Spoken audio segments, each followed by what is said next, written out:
So this year for Christmas, I decided to make the family some edge and end grain cutting boards. What my family doesn't know is they have already selected what cutting boards I'm going to do for them.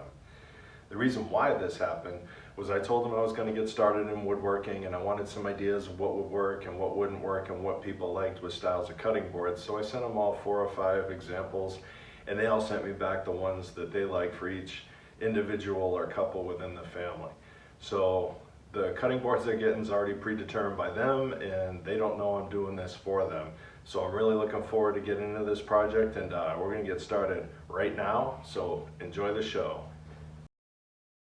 And we're off to the lumber yard to get our supplies. Now that we got our lumber, we're ready to start ripping these boards down to size. What we're going to do is rip these all down to about 2 inches wide, and that's going to represent the height when we actually do the glue ups for these. So as you can see here, I'm cutting them all to 2 inches, and then we're going to get ready to flip them over and get them glued up and processed. All right, these boards are looking awesome. I got them cut to the exact size and length I need them to. We're going to give them a quick hand sanding, and then we're going to get them right into glue up. I tell you what, I'm definitely not the brightest guy in the world. For someone that hates sanding, I picked a project with the most sanding known to man. But I just saved you 45 minutes and consolidated it down into about 12 seconds. You're welcome. And here we have all the boards going through the thickness planer one more time, just to make sure they're going to line up next to each other side by side. What this is going to ensure is the height of all the boards are the exact same, so when they're turned on their side, they're nice and flush against each other, and there won't be any gaps.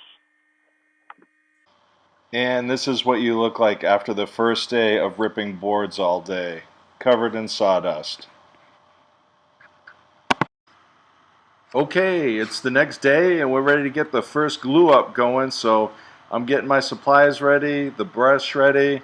As you'll see, I'm going to do probably about 8 boards the first time, and then I'm going to do the last 8 boards, get them all lined up, tightened up, clamped up, and then we just wait about 24 hours before we can start processing them.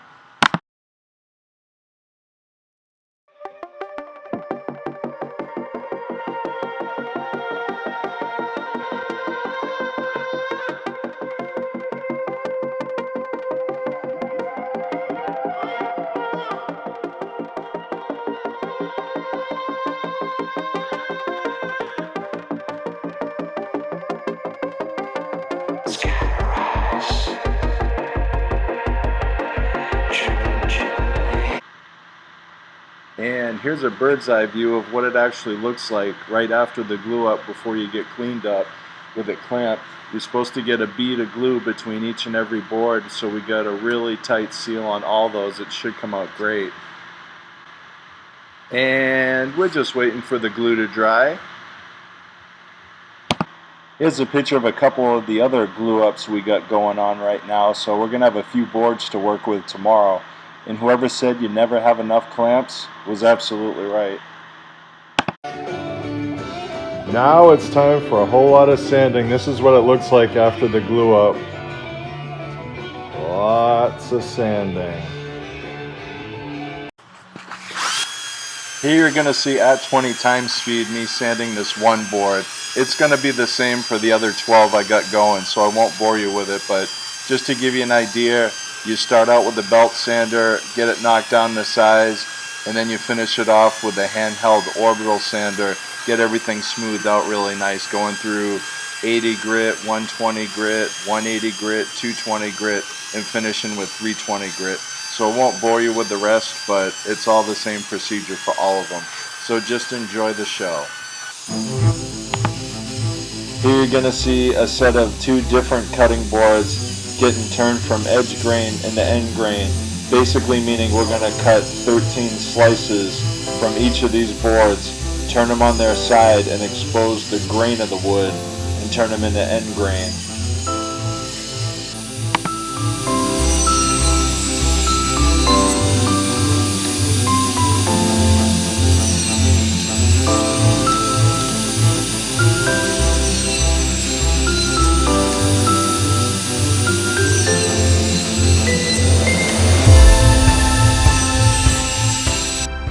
Here we are doing the second glue up for our end grain cutting boards. So we have a few going through this process today. I'm just going to show you this one, but I'll show you a couple pictures of the other ones once they're done. But these are for the butcher block style, since they're cut once and then cut again and flipped on their side.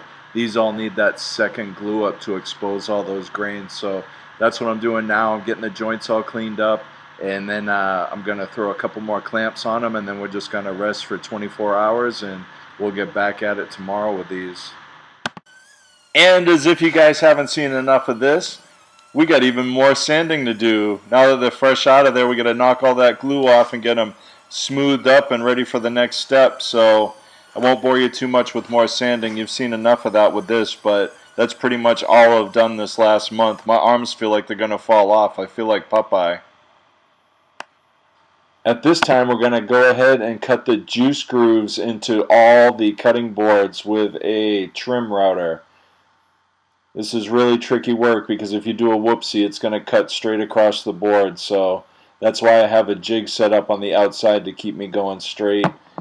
And we're also going to use the trim router to cut the handles in the bottom of each of these cutting boards. That way they're a lot easier to grab because some of these are heavy, being butcher block style.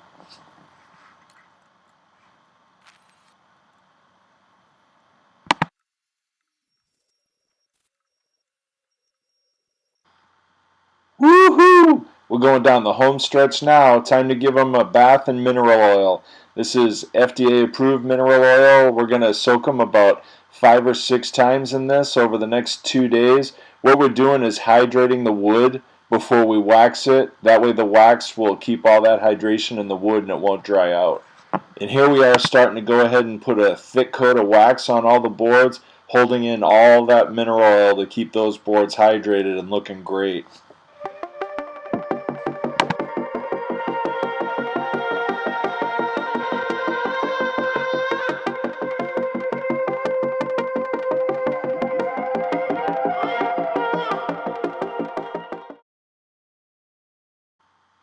In the last step, we're going to put the 4 feet on each cutting board so they stand up off the countertop so they don't absorb moisture. You're going to see me use a little jig here and a drill. The jig is so all the feet go in the exact same spot on every one, and the drill bit is making a little hole for the screw to go in so we don't crack the boards putting those screws in. And no less than 120 pieces of sandpaper later, we're finally done. So all in all, I really underestimated this project. I thought it would have been done a lot sooner, and I thought it would have been a lot easier. But at the end of the day, these boards did come out great. There's a lot of mistakes in them, don't get me wrong. A lot of learning I did. But for the first go, they came out great. And I hope my family is really happy and proud of them. Happy holidays, everybody.